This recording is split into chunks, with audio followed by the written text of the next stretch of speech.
Unë mendoj që arsyeja pse jemi në këtë takim është sepse të gjithë ne, edhe ata që na shohin nga shtëpia, kush më shumë, kush më pak, nuk kemi bërë mjaftueshëm. Dhe gjatë gjithë kësaj kohe kemi harxuar kohë duke parë nga njëri tjetri jo ku ngjajmë, po ku dallojmë. Dhe në këtë kohë që ka ardhur, mendoj se gjëja më e rëndësishme për të bërë është që për ta pranuar njëri tjetrin ashtu siç jemi të ndryshëm dhe mos të presim nga njëri tjetri që unë do bashkëpunoj me ty, po more ti formën time ose unë formën tënde etj. Me radhë. Sepse jemi marrë mjaftueshëm në përkëmb, jemi sharë mjaftueshëm në përgojë, jemi marrë mjaftueshëm në përsysh. Tani o duhet merremi vesh, ose nuk duhet qami pastaj nëse do na marrin në qafë. Faleminderit, kaq kisha për të thënë. Edhe më falni që po iki, po duhet të marr fëmijët. Shpend Gashi, askushi nga Republika e Kurkundit, a kupton se që thuash jam pedagog apo jam analist në Shqipëri, i bie ti i punësor apo i lidhur me Edi Rama, kështu që neve kemi zgjedhur këtë rrugën e herojit, në thonjza, nëse mund të quhemi neve herojin kur jemi bashkëfajtor gjithë. Unë nuk duhet i bie shumë gjatë se duke dëgjuar fjalimet e gjata filloja ta carohesh dhe mund ta carohem edhe me veten, a kupton? Unë nuk jam për qeveri teknike pika parë, jam për një grevë radikale në thonjza mbi si thuash në kushtet më ekstreme brenda ligjshmërisë. Ne nuk kemi për të prekur armët, sepse jemi konservator demokrat, por duhet në kalun në fazën më ekstreme në një shtet që nuk ekziston fare institucioni. Ftesa ime është për gjithë deputetët e opozitës ta nisin me gjithë familjarët e tyre që të krijojnë frymën të vim gjithë nga pas. Dalin në shesh, të mbajnë fjalimet, pim kafe, të ikim shtëpi, Rama arri dhe 100 vjet tjera. Ajo që tha doktor Berisha që ne kemi negociuar partive të vogla, por ata që bëjnë opozitën e opozitës janë patjetërisht e Ramës. Po doktor, ky është një variabël në shkenca politike, po variabli tjetër është që edhe opozita e madhe nuk po bën mjaftueshëm për të qenë njohëse që ti përthithit gjithë. Pra, ka një postulat, ose faji është i dyja palve, ose faji është jetim. Meqense faji është jetim si shta Flori, prandaj jemi të gjithë se nuk ka bërë asnjëri nga neve mjaftueshëm. Me këtë kod elektoral do gënjejmë veten në rastin më ekstrem, nëse futemi me këtë kod elektoral të pretendojmë që peshkut ngjisi pemën.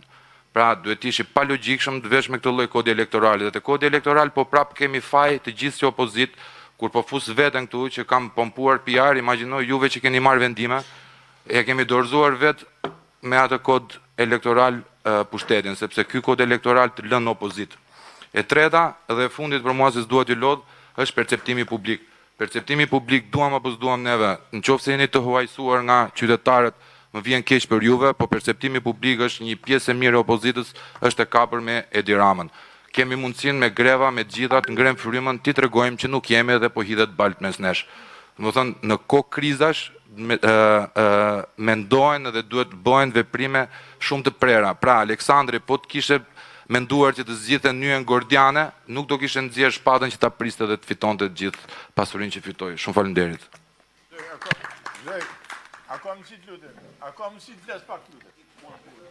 Jo, do i japim për parësi të tjerëve, jo partive pra famë. A ka mundësi të flasim? Ju lutem, kush ka për të folur tjetër ndonjë gjë për të shtuar, sepse janë të lista kele, po, të lutem. Mundem? Po, vetëm shumë shkurt, nuk dua që t'ju marrë shumë kohë. Unë jam Denisa Kele, jam pedagogë në Fakultetin e Teknologjisë Informacionit. Së pari falënderimi doktor për ftesën, e vlerësoj shumë. Në fjalimin tuaj hyrës, dëgjova që një ndër aspektet apo një ndër fokusi kryesor i qeverisë Rama të paktën në vitin 2025 ka qenë digitalizimi dhe i-qeverisja. Dhe praktikisht në digitalizim dhe i-qeverisje kemi rritje të fondit për 60%. Ajo që unë propozoj është që tashme kemi kuptuar që politika sot nuk funksionon dhe nuk bëhet vetëm me fjalë, por bëhet me teknologji, bëhet me algoritme, dhe kjo është rrezikshmëria më e madhe. Rrezikshmëria e madhe është që në momentin që ne nuk kemi kontroll politik dhe nuk kemi përgjegjësish demokratike për të gjithë të digitalizim, gjendemi anemik përballë një situate dhe përballë vjedhjeve digjitale në këtë kohë moderne. Propozimi im pa u zgjatur, doktor Berisha, është krijimi një departamenti teknologjik dhe të inteligjencës artificiale pranë opozitës, Partisë Demokratike, për arsye fillimisht kontrolli dhe ndoshta auditimi politik i të gjithë teknologjisë së qeverisjes që neve tashmë kemi në pushtet, për t'i treguar qytetarëve të gjithë paqartësitë digjitale që ata kanë, të gjithë tenderat që tashmë janë duke u vjedhur në një lloj forme për këtë qeverisje në vazhdim, pra kemi një buxhet të shtuar mbi 20 milion euro këtë vit vetëm për inteligjencën artificiale dhe është totalisht e paqartë. Ajo që unë sugjeroj është krijimi i këtij departamenti për auditim fillimisht, por edhe për një ndërtim alternative që juve t'i tregoni qytetarëve se çfarë do të thotë transparenca teknologjike. Dhe tjetra, mendoj që është jashtëzakonisht e rëndësishme që Partia Demokratike dhe Opozita të jetë tashmë përgatitur teknologjikisht në momentin që nesër do vinë në pushtet. Pra pushteti nuk mund të na gjejë duke improvizuar teknologjinë. Kaq kisha, faleminderit. Përshëndetje. Me që të gjithë kemi konverguar në një mendim që është protesta popullore ajo që zorëzoi këtë regjim. Unë vi nga Durrësi. Në Durrës dia ishte një protestë. Protestë sepse Durrësi u përmbyt. Fatkeqësisht i përmbytur 2 herë brenda një viti. Durrësi që akoma nuk ka marrë veten nga domet e tërmetit. Domet në banesa, domet në biznese të qytetarëve Durrësit. Durrësi ku jo vetëm durrsakët e ri, ata të Durrësit të ri, por u përmbytën kësaj rradhe dhe durrsakët e vjetër. Për shkak të abuzimit të rënd, të mosmirëmbajtjes së rritit kanalizimeve ekzistuese dhe të abuzimit që tha profesor Berisha me hidrovorin e ri që u bë, por që nuk është fare funksional.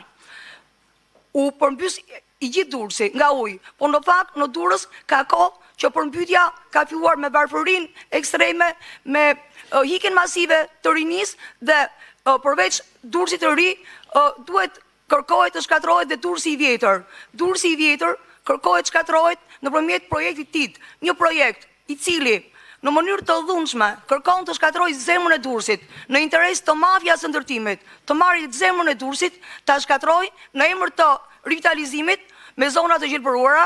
Në fakt, për ironinë e fatit, aty ku ka pas gjelbërim më Durrës është ndërtuar, kërkohet të shkatërrohet zona e vjetër rreth amfiteatrit, që të rivitalizohet në thonjza, duke marrë dhunshëm pronën pas një kontratë banorëve të vjetër të Durrësit, pronë të trashëguar në Breza, dhe që më pas dihet që ajo do shkojë tek mafia e ndërtimit, se nuk po bëhet për interesat e rulishteve. Ndërkohë, thash pjesa tjetër e përmbytur 2 herë brenda vitit, që nuk s'ka marrë akoma kompensimet e përmbytjes së parë, tashmë po shkon drejt shkatërimit total të bizneseve, ato që kanë biznese apo të banesave. Dhe si tha profesor Berisha, është zonë kënete, aty po su vudor, apo do shkojë vërtet drejt rënimit total. Të gjithë investimit, të gjithë mundit të këtyre banorëve. Dje ata u ngritën protestë. Ne ishim bashkë me ata. Ajo që duhet bëjmë është mos të ndalim protestën. Këto zemrat popullore, ne ta kthejmë vërtet në një uragan. Ne t'japim atyre shpresën dhe besimin që ne gjithë opozita, jo vetëm PD-ja që pa diskutim është kryesore e opozitës, po që të gjithë nuk ka vend për ndarje, duhet bëjmë këtë frontin që shumë mirë që profesor Berisha bashkë me të gjithë të tjerët të opozitës e thirrën sot. Ato frontin e përbashkët. Opozit është populli tash, nuk janë vetëm partitë e opozitës. Partitë e opozitës kanë detyrimin moral